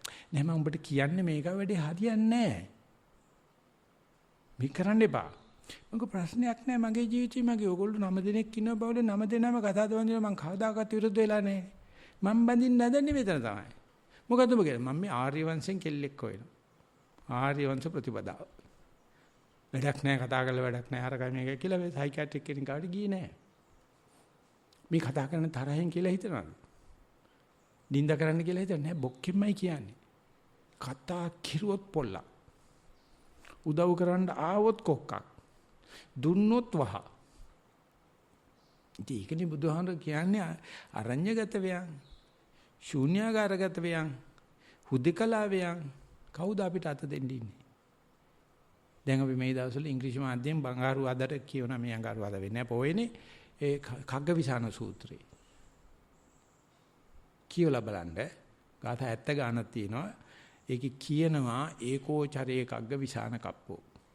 ආමන්ත්‍රණා හෝති සහාය මජ්ජේ ගමනේ නිපන්නේ නිසජ්ජේට නිපජ්ජාය අනබිජ්ජිතං සේරිතං පෙක්කමානෝ ඒකෝචරේ කග්ගවිසාන කප්පෝ. හැම තැනම සංඝ මැද හිටියත් ගණයා මැද හිටියත් කුලයා මැද හිටියත් ආමන්ත්‍රණ. අරක කරමුද මේක කරමුද වරෙන් මචං මහමුදේ නාන්න යන්න කියලා ඉතින් කොච්චර දෝ කට්ටිය කියනවා ඉඳගෙන හිටියත් කතා කරනවලු. බුදියන් හිටියත් කතා කරනවලු. ඇවිදිනකොටත් කතා කරනවා හිටගෙන ඉඳත් කතා කරනවලු. අනබිජ්ජිතං සේරිතං පෙක්කමානෝ අනේ උන්දලාගේ බලාපොරොත්තු නොවේවා. මගේ ස්වෛරී භාවේ වේවා. මම කඟ වේනගේ තනි අඟ වගේ එකලාව හැසිරෙනවා. ඔය සූත්‍රය තමයි ඉස්ලාම කටපාඩම් කරේ 1978. මට කිව්වා කටපාඩම් කරගනින් ඕක. උඹට කිසිම සහායක් නැහැ මේ ලෝකේ ඉන්න හරි ඔක්කොම පොළු ඔක්කොම කොකු. නෑයෝ කියන්නේ නෑ බෑ කියන જાතිය. යාළුවෝ කිව්වොත් සියල්ල අපාය සහායකයි. කතා කරන දෙයක් නෑ ඵලයක්. ඉතින් ඕක කියන්න පුළුවන් මේ දිවෙන් දිව ගාගෙන ඉන්න යාළුවන්ට දැන් අපිට මාතර හාමුදුරන්ට මෙයා බලන්න කීයකයි මේගොල්ලෝ අපාය සහායකයි කියලා. මේ වැඩේ කරනකොට මේ කාටවත් ඒවට අත තියන්න දෙන්න නැතුව තමයි අරගෙන යන්න ඕනේ. අන්නේ මේ යනකොට හිත ඇතුලෙන් එන විවේචනය. ඔබ ගමන වැරදි. එන්නේ ඇත්තටම බාහිර ආයකෙන් අපිට ලැබෙන ප්‍රතිචාර අනුව තමයි. ඉතින් එතකොට මේක කඩාගෙන සැකේ කපාගෙන ඉදිරියට යනවා කිව්වහම අන්තිම අසරණයි. කිසිම නෑ හවුවරණක් නෑ වෙනාගම් ඕනනම් සාස්ත්‍රුණ වහන්සේ උදව් කරන අපේ බුදුරජාණන්සේ ඒකටත් උදව් කරන්නේ නෑනේ. සරුවච්චන්සේ කියන්නේ මම මේ වැඩේ කරලා දෙන්නම් කියලා. උන්වහන්සේ ගැලවුම් කාර්යයක් නෙවෙයිනේ. උන්වහන්සේ සැකේ ආපුවම කියනවා මම ඔබට කියලා දෙන්නම් ක්‍රමේ පුතේ. එන්න ඕනේ මේ සැකේ. ඔක ගෙවපන් සතිය මත හිටපන්, සීලෙ මත හිටපන්, ශ්‍රද්ධාව මත හිටපන්. එතකොට ඔය ශ්‍රද්ධාව වේ ලාමක මත පිට මේ මොකද අමූලික ශ්‍රද්ධාව නෙවෙයි. ඕකප්පන ශ්‍රද්ධාව. මම භාවනා කරලා තිනවා මට පැයක් මාරක් මට ආනාපානෙත් එක්ක ඉන්න පුළුවන්. විනාඩි 10 15 ඉන්න පුළුවන්. එනකොට මට තේරෙනවා වෙනස් වෙන හැටි. මේකම තමයි ක්‍රමය කියලා. ඒ සැකයත් එක්ක ඒ යන ගමනේදී පැහැදිලි විනිශ්චයක් එනවා. මානසික අසහන තියෙනවා නම් පිස්සු හැදෙනවා. නෑ කියන්නේ යන්නේවා. භාවනා කරනකොට ඔය කඹේ ඇවිදින වගේ යනකොට මානසික අසහන තියෙනවනේ ඒක කලින්ම හැලෙනවා. නැත්තම් පිස්සු හැදෙනවා. මොකද මේ හැම දෙයකින්ම පෙන්නනවා. උඹ මෙතෙක්කල් කරගෙන ගිය සියලු වැඩ මොනම දෙයක්වත් මෙතෙන්දී උදව් කරන්නේ නැහැ. මේ නිවන් දැකලවත් නැහැ. මරණ අවස්ථාවක් නෙවෙයි. පේන්න බෑ කමක් නැහැ. මම ත්‍රිවිධ රත්නේ තියෙනවනේ මයිත් එක. බුදුහාමුදුරුවෝ ධර්මයේ සංඥා සීලේ තියෙනවනේ. කියලා මේ විචිකිච්ඡාව කපාගෙන යනකොට තේරෙනවා මේ වගේ වෙලාවට අපි අර රැකපු සීලෙන් කොච්චර පොඩ්ඩයිද උදව් කරන්න කියලා. අනිත් ඔක්කොම සීල බත පරාමාස. අනිත් ඔක්කොම සීල වෘත. මෙතෙන්දී අවශ්‍ය කරන්නේ මේ සීලය තමන්ගේ ඉඳුරන් එහෙට මෙහෙට දඟලන දෙන්න එපා. කඹේ ඇවිදින්නේ හරියටම මේ කරන පවතින අරමුණේ සතිය පවත්වාගෙන යනවා. පිටපැන්නට කලබල වෙන්නේ ඒ නිසා ඒ වෙලාවේදී ඔන්න තේරෙනවා රැකිය යුතු සීලය මේකයි නොරැකිය යුතු සීලය මේකයි කියලා. ඉතින් ඒක නිසා මට උගන්වන්නට කතා කරලා කිව්වා මෙන්න මෙතනදී උඹ සිල් ලකින්න පටන් ගනි එතෙන් කරන්නේ ඔක්කොම බොරුව තමයි. මේ රට්ටු කියන සිල් ගමරාල සිල් රැක්කා වගේ තමයි. හත්තු මරන්න එපයි කියලා කියනවා හත්තු මරන්නේ කියා පානවා හැබැයි අපිට දන්නේ නැහැ මොකද්ද වෙන්නේ කියලා. ඉතින් ඒක කියනකොට අපේ හිටිය ඔය ඩෙනි ශාම්තු කෙනෙක් යාම්දුරෝ චිත්‍රපටි අධ්‍යක්ෂකවරු බොහොම ලස්සන මේ සිවුරටත් ලස්සන සාමාන්‍ය ලස්සන එක්කනේ. ඉතින් මං කව අපි කොච්චර සතුටු වෙනවද අපි ශිල්ඩාකගෙනම කැලේකට වෙලා ඉන්නවා කියනකොට යාම්දුරෝ ආවේ තායිලන්තෙන්ලා සිවුරු ඇරලා මෙහි ආවේ. ඒතර කියනවා ඔබ වහන්සේලා සතුටු වෙගෙන අපි ආමන්ත්‍රණව සතුටු වෙනවා මම තේරවාදයේ ඩෙන්මාර්කේ පුරාවට ප්‍රසිද්ධ කරනවා. හැබැයි ඔබ වහන්සේ දන්නේ ඒ කතෝලික නිකායවල තියෙනවා ඒගොල්ලෝ පුදුමාකාර කැප වෙලා කටයුතු කරනවා කවදාකවත් ගෑනු කෙනෙක් දිහා බලන්නේ මුදල් පරිඥානයක් අවශ්‍ය නැහැ, රැයට කෑමක් ඇත්තේ නැහැ. හැබැයි ඒගොල්ලෝ දන්නේ මේ ශිල්පද 100%ක්ම රකින්න ඔය. අරණියට ගියාට පස්සේ මිනිහ තමයි එළියට ගේන්නේ කියන මම ඉදත් මතක් කරේ. මේ දෙක දන්නේ නැහැ. දැන් බුදුහාමුදුරුවෝ අපි අසරණ කරලා නැහනේ. උඹට අවුරුදු 7ක් ඇතුළත දැනගන්න පුළුවන් ඇයි සිල් රකින්නේ කියලා. මම බොරු සිල් නෙවෙයි. මේ කවුරුත් රක්කවන කිකිලිය බිත්තර රකින්න වගේ රැකිල්ලක් නෙවෙයි තියෙන්නේ. සිල් රකින්නේ මෙන්න මේකටයි. ඒ වෙලාවේ තේරෙන පටන් ගන්නවා මෙන්න මේ ටික තමයි අපිට අවශ්‍ය වෙන්නේ කියලා. එතකොට තේරෙනවා මේ අත්ති කිලමතාන යෝගයට වැඩිච අපේ සිල්කාරයෝයි, කාමසුකල්ලි කාණ්ඩ වැඩිච සිල්කාරයෝයි එක එක අර්ථකථන දෙනවා. පටන් ගන්නකොට අදහන්න වෙනවා. මෙතෙන්ට ගියාට පස්සේ ඔන්න තේරෙනවා මෙන්න මේ ටික අවශ්‍ය වෙන්නේ කියලා. ඉතින් ඒකේ එක රැයක වෙන එකක් නෙවෙයි. ඒක සිද්ධියක වෙන එකක් නෙවෙයි. සිද්ධි වෙමින් යනවා. ඒක සාමාන්‍යයෙන් ඒ විපස්සනා ඥාන විස්තර කරන විභාගයේදී කියනවා යම් කිසි වෙලාවක අරමුණක හට ගැනීම දැක්කනම් අපි ආස්වාසයේ එනකොට ආස්වාසයේ මුල දැක්කා. ප්‍රස්වාසයේ එනකොට ප්‍රස්වාසයේ මුල දැක්කා. කේන්තියක් යනකොට කේන්තියේ මුල හැටි දැක්කම. ආසාවක් යනකොට ආසාවේ මුල දැක්කා. නිදිමතක් එනවනේ නිදිමතේ මුල දැකයි කියලා ඕනෙම අරමුණක රූප වේවා වේදනා සංඥා සංස්කාර මුලත් එක්ක දැක්කනම් ඒ කෙනාට මේ සෝවන් චුල්ලසෝතාපන්න කියන தත්වයක් අටුවාචාන් වහන්සේ දීලා තියෙනවා. ලද්දස්සාසෝ ලද්දපතිට්ඨෝ බුද්ධ ශාසනේ. යාට තේරෙනවා ඕනම දෙයක් හට ගන්න පැත්ත බැලුවොත් දේ මුණත බැලුවා වගේ නෙවෙයි. ඊට සම්පූර්ණ වෙනස් කතාවක් යන්නේ. ඒකට අපි කියනවා සමුදේ පක්ෂය කියලා. ඒකෙන් අපිට ලැබෙන අතවාසිය තමයි ඒකට හටගත්ත දේ මුලත් එක්ක හටගත්ත දේ ඉවර වෙන හැටි පේනවා. ඕනම දෙයක් රූප වේවා වේදනා වේවා සංඥා වේවා සංස්කාර වේවා ගෙවෙන පැත්ත ඔක්කොම එකයි. ඕනෙම වස්තුවක ඕනෙම සංසිද්ධියක අරමුණක වෙනස තියෙන්නේ හට ගන්න පැත්තේ. සමුදේ ගෙවෙන පැත්ත Nirodha බුදුරජාණන්සේ සඳහන් කරනවා ඒ කායනම විමුක්තිය පෙන්නනවා. මහා මූදි කොතනින් ඇඟිල්ල ගහලා බැලුවත් ලුණු රස වගේ ගෙවීම දකින්නකොට විමුක්ති රසය තමයි තියෙන්නේ. නමුත් ගෙමීර දකින්න ඉස්සරලා හට ගැනීම දකීමටයි බුදුරජාණන්සේ අපිට අවධානය යොමු කරන්නේ. ඒක දකින්නකොටම කියනවා චුල්ලසෝතාපන්නයි කියලා. ඒක රැකගත්තොත් කවදාකවත් අපාය යන්නේ නැහැ කියලා. දැන් මේ අපි කතා කරන්නේ මහසෝතාපන්නයක් ගැන. එහෙම නැත්නම් ඊට වැඩිය ඒ කායනෙම යන එකත්. ඒකත් අර වගේ වෙවි යාට තේරෙන්න පටන් අර ගන්නවා. මේ සංසාරේ මම මෙතෙක්කල් මේ මනුස්සකයක් ඇති කරන බුද්ධෝත්පාද කාලයක් ඇති වෙලා ක්ෂණ සම්පත්තිය උපදලා කල්යාණ මිත්‍ර ආශ්‍රය ඇති කරගෙන ධර්ම ශ්‍රවණය කරලා පැවිදි වෙලා මේ කටයුතු කරනකොට මෙච්චර ගැඹුරට කවදාකවත් ගිහිල්ලා නැහැ කියලා. ඒකට තේරෙනවා ඒක. ඉතින් එහෙම තියදී දිගට කරගෙන යනකොට යාට තේරෙන පටන් අර ගන්නවා ආස්වාද ප්‍රසවාස දෙක නැති වුණත් කමන්නේ මම මේ දිගට යනකොට ආස්වාද ප්‍රසවාසයේ වෙනුවට එන සද්දෙත් සංස්කාරයක් ආස්වාද ප්‍රසවාසයේ සංස්කාරයක්. ඒක දිහා බලන්න ඕන කියලා හිතන හිතත් සංස්කාරයක්. ඒ හැම එකේම ලක්ෂණ තුනයි තියෙන්නේ. උපාදෝ පඤ්ඤායති, වයෝ පඤ්ඤායති, තිතස්සඤ්ඤ තත්තම් පඤ්ඤායති. දැන් අපි මේකේ තෝරනවානේ ආනපන තිබුණොත් හොඳයි, හිත පිට ගියොත් හොඳ නැහැ කියලා. නමුත් මේ හේතුවත් සහිතව මේක දැකලා ඉදිරියට යනකොට ආනාපානෙ හිටියත් සංස්කාර දකින්න. පිම්බි මැකිලිම හිටියත්, සද්දක හිටියත්, වේදනාවක හිටියත්, කෝකෙක හිටියත් සංස්කාර. සංස්කාර ඔක්කොම කක්කා. සබ්බේ සංඛාර දුක්ඛ. සංස්කාර කක්කා කියනකොට කට්ටිය ටිකක් අප්සෙට්. හැබැයි අබ්බේ සංඛාර දුක්ඛ කියන එක හැමදාම කියවනවනේ. අබ්බේ සංඛාර දුක්ඛ. ඕක කියනකොට දීර්ඝ කාලීන මහා බ්‍රහ්මයන්ට බව කාපු කොළබොක්ක එළියට යනවලු. ඒගොල්ලෝ හිතානින්නේ අපි ඉස්තිරයි කියලා. නමුත් මේක තේරෙන්න පටන් ගන්නතර පේනවා අපිට මේ හිතවිලි ආවයි කියලා ලැජ්ජ වෙන්න දෙයක් නැහැ. සිල්පද කැඩෙන්නේ නැහැ. වේදන දැක්කයි කියලා ලැජ්ජ වෙන්න දෙයක් නැහැ. සිල්පද කැඩෙන්නේ නැහැ. සද්ද ඇහුණයි කියලා ලැජ්ජ වෙන්න දෙයක් නැහැ. සිල්පද කැඩෙන්නේ නැහැ. සතිය කැඩෙන්නෙත් නැහැ. ওই සද්දේ එන්නේ යණ්ඩයි. ওই වේදනාව එන්නේ යණ්ඩයි. හිතවිලි එන්නේ යණ්ඩයි. උඹ ඊට පස්සේ බලපන් ආනපාන. නැවත ආනපානට යෑම වළක්වන්න කිසිම බ්‍රහ්මේකට බෑ. මට අවශ්‍ය වෙලාවට මට ආනපානට යන්න පුළුවන් ගතිය වළක්වන්න කාටවත් බෑ. ඒ කියන්නේ නිවන කොහොමඩක්වත් අපිට ජන්ම උරුමයක් වෙලා ඉවරයි. යාරිගෙන පුළුවන් තරම් සද්ද වරෙන් වේදනාව වරෙන් හිතවිලි වරෙන් මම බලන් ඉන්න උඹලා આવොත් යන්න එපායි. ඊට පස්සේ මොකද වෙන්නේ? ඉතින් අපි හිතමු මෙතන සභාවේ ඉන්නවයි කියලා කවුරු හරි ඔය කිව්වට සද්දාවට වේදනාවට හිතවිලාට කනගාටු වෙන කෙනෙක්. අයි කොච්චර කිව්වත් වේදනාවක් ආපුවා නම් ඉතින් කනගාටු වෙනවා. මොකද ඒක දරන්නත් බෑ.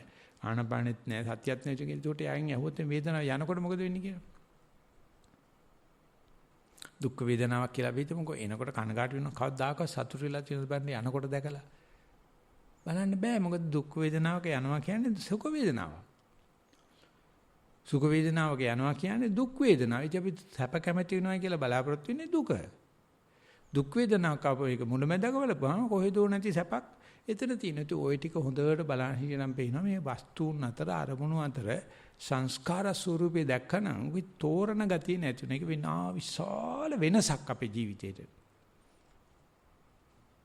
කිසිම වෙලාවක සංස්කාර වල අඩු වැඩියක් නැහැ ජීවිතේ. පොසත් වෙච්ච එකනට, දුප්පත් වෙච්ච එකනට, නිවන් දැකපු එකනට, නැති කෙනාට එහෙම වෙනසක් නැහැ. මේ සංස්කාර උයි ගලණයක් තියෙන්නේ. ඕකදියා බලලා අපි මේකෙන් කොච්චර ප්‍රශ්න ඇති කරගන්නවද කියලා.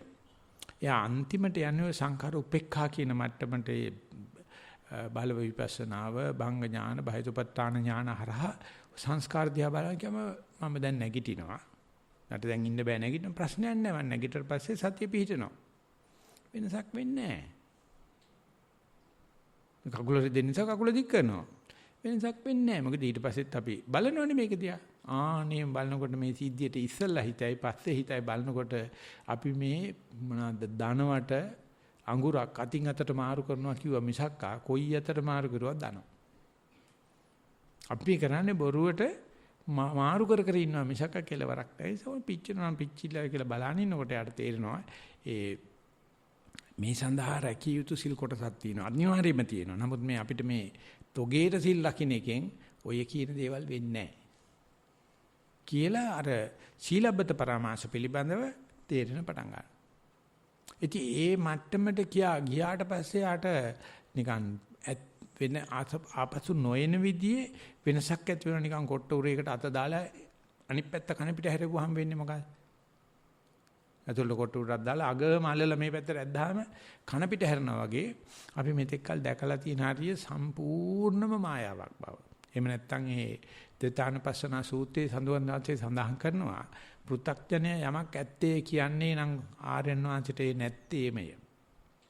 ආර්යයන් වහන්සේ යමක් ඇත්තේ කියන්නේ නම් පෘථග්ජනයට නැත්තේමය. ආර්යයන් වහන්සේට ඔළුවේ හැප්පෙන ධර්මයට නිවන පේනවා. පෘථග්ජනය කියන තියෙනවා අපිටත් පේන්න බෑ. කහ පාටද? දිගද? පළලද? කොහෙද තියෙන්නේ කියලා. ඒතර පෘථග්ජනය කියනෝනේ අපිට මේ ඥාන දරුවොත් එක්ක ඉන්නකොට අපිට මෙහෙම සැප තියෙනවා කියලා. ආර්යයන් වහන්සේ කියන එකක් පෙන්වන්න කියලා එහෙම නිත්‍ය පවතින මොනම සැපක්වත් දිගට තියනවද කියලා නෑ. අන්නේ වෙනස ජීවිතයක් ඇතුළත වෙයි කියලා හිතන්න පුළුවන් ද බලන්න. දේව නිර්මාණවාදයක ඇති වෙච්ච සතෙක් කියලා හිතුවනම් අපිට මේ දිව්‍යයන් හදපු නිර්මාණය මේ විදිහට අවුරුදු 7ක් ඇතුළත හෝ දවස් 7ක් ඇතුළත වෙනස් වෙයි කියන එකක් දේව සභාවක පොතක සඳහන් වෙන්න පුළුවන්. ඒකයි බුදුරජාණන් වහන්සේ ඔය දේව නිර්මාණයක් පිළිගන්නේ ඔබට වෙනස් වෙන්න පුළුවන්. ඒ බව වෙනස් වෙන්න පුළුවන් බව අදහන්නේ නැතිකම අපේ විචිකිච්ඡාව. අපි බුදුහාමුදුරනේ පෙනීට සංඝයා වහන්සේ වුණත් අපි කරන කතාවෙන් හැසිරීමෙන් පේනවා අපි දවල් මිගිල් රෑ දනියෙල් සෙල්ලමක් කර කර ඉන්නවා මිසක්කා අපෙන් මේ නියෝජනේ වෙන්නේ නැහැ. ඒක බුදුහාමුදුරෝ දන්නවා. බුදුහාමුදුරෝ ඒක ගැන කිසිම අපිට දොස් කියන්නේත් නැහැ. මොකද අඩු ගන්න අපි උත්සාහයක් ගන්නවානේ. ඉතින් අන්නේ වෙනස ඇති වුණාට පස්සේ මේ මනුස්සයාට තේරෙනවා මේ ලෝකේ රජ කරන්නේ අමු මැට්ටෝ ටිකක් කියලා. මේ මිලෝ දෙයක් දන්නේ නැති. ඉතින් මේ මනුස්සයා රජ කරන්නේ යන්නෙත් නැහනේ. විනිශ්චය කරන තාකල් විනිශ්චය කරන්නේ මැට්ටෝ පිස්සෝ පියාට්ටෝ. වේදකම් කරන්න යන්නේ ඔක්කොම ලෙඩ්ඩු. මානසික සෞඛ්‍ය දොස්තර ඔක්කොම පිස්සෝ. ඔය අපිට උදව් කරන්න එන හැම එකම ලෝකෙට මරගාතේ ඉන්න කට්ටිය. උන්ගේ වැඩිවත් ඌ දන්නේ නැති. බුදුහාමුදුරුවෝ කියනවා බිය උදව් උඹ කරගනින් කියලා. ඉතින් මෙව්ව කියනකොට මම බලනවා වටේ දොරවල් වහලා තියෙන කියලා නැත්තම් ගල් ගහනවා. ප්‍රසිද්ධියේ මේ වගේ දෙයක් බණකට රේඩියෝ එකේ කිව්වොත් මොනවා වේද කියලා නිකමට හිතන්න බෑ. මොනවද මේ channel එකට මොකද වෙන්නේ? රේඩියෝ එකට මොනවා වේද? ඒක නිසා ඒ වැඩේ කරනකොට ඒ වහගෙන පරිස්සම් වෙලා දැන් කරගෙන යනකොට යාට තේනවා දැන් ඉතින් ජීවිතේ වෙනස් කරගන්න ඕනේ. යාට සිද්ධ වෙන්නේ මොකද්ද? සම්මා දිට්ඨිය. මේ සක්කාය දිට්ඨිය වෙනකොට තේනවා අනේ මේ මම යරකින්ද කියලා කරපු දෙය කියලා. ඊට පස්සේ මේ සම්මා දිට්ඨිය අනුව සම්මා සංකප්ප හැදෙනවා. කාම සංකප්ප යම් තාක් තිබුණා නම් ඒ වෙනකොට නෙක්ඛම්ම සංකප්ප හැදෙනවා. අපි දැයන පිම්මක් පැනලානේ ඉන්නේ දැන් අපි ගීගියත් ඇහැරලා කියන එක මම කියන්නේ මේ කහපාට කට්ටියට මම මේ කියන්නේ. ඒතකොට තේරෙන බෑ මේ පැන්නට ආයෙත් අහුවෙලා නෑනේ. මෙතන ඉන්න හොඟක් හාමුදුරු කියනවා මේ ස්වාමීන් වහන්සේ දැන් නම් හිතනවා පැවිදි වෙන්න කියනවා. ඇයි මේ අවුරුදු 40ක් පිස්සු කෙල්ලා. මේ පැවිදි වෙලා දැන් හිතනවලු පැවිදි වෙන්න කියලා. අන්නේ වගේ ජීවන රටාව පිළිබඳ නැවත සලකා බැලීමක් කරනවා. එතනදී සම්මා වාචා, සම්මා කම්මන්ත, සම්මා ආජීව කියන ප්‍රධාන තුන ලිග්ගල් තුනක් වගේ පේනවා යාට. ඊට පස්සේ කට පරිස්සම් කරගනින්න. කටෙන් තමයි වැරදි සේරම සිද්ධ වෙන්නේ. නැත්තම් ප්‍රධාන අකුසල් හතරක්ම සිද්ධ වෙන්නේ කටෙන්. කයෙන් 3යි හිතෙන් 3යි. මම ඒකයි මේ සංඝයා වහන්සේලාට කියන්නේ මෙතන ඉන්නකොට කතා කරන්න එපා. ඒක හරිම අශෝභනයි. ඒක හරිම තව කෙනෙකුට වෙලාවක් නැති කරනවා. විශේෂයෙන් මේ ශාලාව ඇතුළේ ඉන්නකොට මේක බුදුහාමුදුරු ඉන්න තැන කියලා සලකන්න. මම හරි ආසයි මේ සංඝයා වහන්සේලා 10 ගෙනල්ලා 100ක් ගියෝ ඉන්න තැන තියන්නේ. 100 ගියෝ කොච්චර සභා ගෞරවය තියනවද කියලා. වචනයක් කතා කරන්නේ. වචනයක් කතා කරන්නේ. ඒ මොකද මං කියන්නේ සෝවාන් වෙලා මේ ධම්මා වාචා නෙවෙයි. ඒගොල්ලෝ බයයි. අපි දානවා රිට්‍රීට් ඕගනයිසර් කෙනෙක් දෙකක් දීපුවාම රිට්‍රීට් ඕගනයිසර්ට අරගොල්ල හක්කුක් නැහැ. එක් කණෙන් ඇදලා විසි කරපුවාම එතකොට හරියනවා. මට පුදුමයි යතින් කරුණාවක් තියෙන. අම්මා මගේ කරුණාවේ සයිස් එක. ඉතින් අපිට තේරෙන්නේ අපිට තමයි කෙනෙක් එක කතා කරලා මොන අකුසලයක් වෙනවද අප්පා නිකන් ඉන්නවද ටිකක් ඔය කයිවරුවක් කියලා හිටියද මොකද්ද ප්‍රශ්නේ කියලා. ඕගොල්ලෝ දන්නවනම් අද ජනමාධ්‍යයේ මහජනයා කොච්චර මුලා කරනවද කියලා. රේඩියෝ එකෙන් ටෙලිවිෂන් එකෙන් පත්තරෙන් නවකතා වලින් කද්දාකවත් ඕක බලන එකක් නැහැ. අපේ ලොකු සංසලෙල් තුන අසභ්‍ය ප්‍රවෘත්ති වලින් ගහන ප්‍රවෘත්ති පත්‍ර අසලකටවත් නොගත යුතුයි කියලා. අපි නමුත් සාමාන්‍ය ජීවිතය ගත කරන පත්තරේ බැරි නැත්නම් කෑම වේලක් කෑවේ නැහැ වගේ. ප්‍රවෘත්ති ඇහුවේ නැත්තම්. ඉතින් මෙව්වයෙන් දෙන්නේ මොකද්ද ලෝකෙ දෙන කැත්තම විස ටික දානවනේ ඔළුවට. ඊට පස්සේ අපි ගිහලා අරයට මේට කොච් කුචු කගා ඕකී කිය ඉන්නවා. ඌත් දන්නවා අපි නොකෙවට. ඒ වුණාට අපිට හරි ආසයි ඔයා දන්නේ මේක වෙලා තියනවලු අර ගෑන්ට ළමෙක් හම්බෙලා ඉන්නවලු මේ ගෑන්ට ළමෙක් මේ කතාවද බඳලා දන්නේ නැති දේවල් නේ. සම්මා වාචා. තමයි කියන වාචාල කියලා කියන්නේ. ඒ සම්මා කම්මන්ත අපි කරන්නේ අපි ගමන්ට බඩ රැක ගසාවට ඕන කරන ටික මිසක්කා සුඛෝපභෝගී වෙන්නවක්වත් මේ අල්ලපු ගෙදෙට පේන්නවක්වත් භික්ෂුවකට තියෙක ප්‍රශ්නයක් වෙන්නේ නැහැ නේ. භික්ෂුවක් කියලා කියන්නේ වැවක් මැද තියෙන දිරච්ච ගහක් වගේ එකක්. ඒක මේ මහජනය ඇද ගන්න අනම්මනම් කරන දෙයක් නෑනේ. මේ අපි කය පාවිච්චි කරන්නේ නිවදාවාය නමදාය නමණ්ඩනාය න විභූෂනාය ආව දේව ඉමස කායස තිතියා යාපනාය විහිංසුපරතිය බ්‍රහ්මචර්යානුග්ගහ. ඊකට ඔච්චරම නටන්න ඕනේද? ඔය බත්පත හොයාගන්න. පිස්සු. මිසු පිටරට යනවා. ඉඩම් බෝදල් වියදම් කරනවා. මොකටද මේ? බත් වේල රකින්න, බඩ වේද රකින්න නෙවෙයිනේ. මේ ලෝකේ තියෙන සෝපනේනේ. ඒතර අපි කර්මාන්ත අපි අඩු කරගන්නවා. අපේ ව්‍යායාම සඳහා ටිකක් කරනවා. අපි කත කරගෙන ඉන්නවා. ඊට පස්සේ සම්මා ආජීවය. අපි කවදාකවත් කවුරුත් ගසා කෑමක් හිතන්නේ නැහැ. කවදාකවත් සූරා කෑමක් කරන්නේ නැහැ. කවදාකවත් උන්ට ඔපිනියන් දෙන්න යන්නෙත් නැහැ. කවදාකවත් කවුරුත් මෙහෙවන්න යන්නේ නැහැ. මොකද මහ සහ ගහන අපරාධ. අද අධ්‍යාපන දෙපාර්තමේන්තුවට සහ ගහනවා. මේ නොදන්න මගුලක් උගන්වන්න යන නිසා. ඇහුවොත් එහෙම කණෙන් ඇදලා ඉරියට දාන්න. උගන්වන්නේ එක එක්කත් උව දන්නේ නැහැ. සමහර ප්‍රොෆෙසර්ස්ලා කෙලින්ම කියනවා. මම මේ කියන්නේ පොතේ තියෙනක ඔයත් ඕක ඉගෙන කියලා ලියන්නවත් පාස් වෙනවා. හැබැයි මේකක්වත් අත ගාලා නැහැ කියලා. ඉතින් මම භෞතික විද්‍යාව වෙලාදී ඒකට මොකද්ද කියන්නේ කියලා කණෙන් ඇදගෙන ඇවිල්ලා ඊට දාලා දොර ගැහුවා. මම කිව්වා ඔව් ගන්න ඉස්කෝලේ යන්න ඕනේ. MSc කරන වෙලාවෙදිත් මේ ප්‍රශ්න කරනකොට ඇහුවා ඔයා මේ රිසර්ච් එක කරලා තියෙන්නේ තීටි කරන්නේ නැතුව එහෙම කරන්නේ කොහොමද කියලා. ඇත්තටම මට ග්‍රාන්ට් එක හම්බෙච්ච ගමන් රිසර්ච් එක කරනකොට පෝස්ට් ග්‍රැජුවේට් ඉන්ස්ටිටියුට් එක ඇරලත් නැහැ. ඇරපු ගමන් මට නම්බර 1 හම්බුනේ. මම රෙජිස්ටර් වුණා. ඉතින් ඒක කිව්වා කවුද? ඉතින් මාත්‍ය කටවාචාලේ හින්දා මං කව බෝඩ් එකට අපේ අප්පච්චි කොයියෙක්. අප්පච්චිගේ තරම් ගොවිතැන් කරන ගන්න බෑ මේ ඇග්‍රිකල්චර් ෆැකල්ටි එකේ. උඩරට ගොයියා නියරවට මඩ තියෙන හැටි වනාත සුද්ධ කරන හැටි දැක්කපු රොබර්ට් නොක්ස් කිව්වේ මඩ තෝදාගත් කල ගොවියා රජකමට සුදුසුයි කියලා. මම උච්චරණ කිව්වේ නෑ. ඒ නිසා මට ඔය තියරි නැති වුණාට වැඩේ කරත හැකියා. ඉතින් ඒ දැන් ඔයා කියන්නේ මේ ඕන් නැද්ද තියරි ඕන් නැහැ කියලා. මං කිව්වා එහෙම නෙවෙයි. ඕගොල්ලෝ කියනකොට මට තේරෙන්නේ මං දන්නේ හින්දානේ ඔය තියරි එක මං දන්නවා. ඒකට නම මේකයි කියලා විතරයි මං දැනගන්නේ ඕකෙන්. නැත්නම් මට තේරෙනවනේ. ඒකට කතා මුණේ මුණ බලාගත්ත බෝඩ් ඊට පස්සේ මං කිව්වා මට ප්‍රශ්නයක් අහන්න අවසරද කියලා. ඇත්තට අපිට ප්‍රශ්නයක් අහන්න අවසර නැහැ නේ. ඒකට තීරණාත්මක වයිවා වෝකා. ඊට පස්සේ මං කිව්වා දැන් පාර්ලිමේන්තුවේ ඉන්න ඔක්කොමලා දේශපාලන විද්‍යාව කරලා තියෙන්නේ කියලා හෙව්වා. වැඩේ යන්නේ නැද්ද ලස්සනට? දේශපාලන විද්‍යාව කරලා කට්ටිය මිනිස්සු වැඩි ප්‍රශ්න කරන්න ආවේ නැහැ මට. ඉති වගේ කතා කරන කිසි කෙනෙක් බුදුජානකගේ ප්‍රත්‍යක්ෂණය කරලා නැහැ. ඒකයි බුදුහාම කියන්නේ බෞද්ධ භික්ෂුවර තියෙන ප්‍රධානම දේ ඕන දෙයක් අහන්න අද අපි සාකච්ඡා කරුවේ ප්‍රධාන ශික්ෂාපද තුනක්. විලේඛන ශික්ෂාපදේ සාකච්ඡා කරා.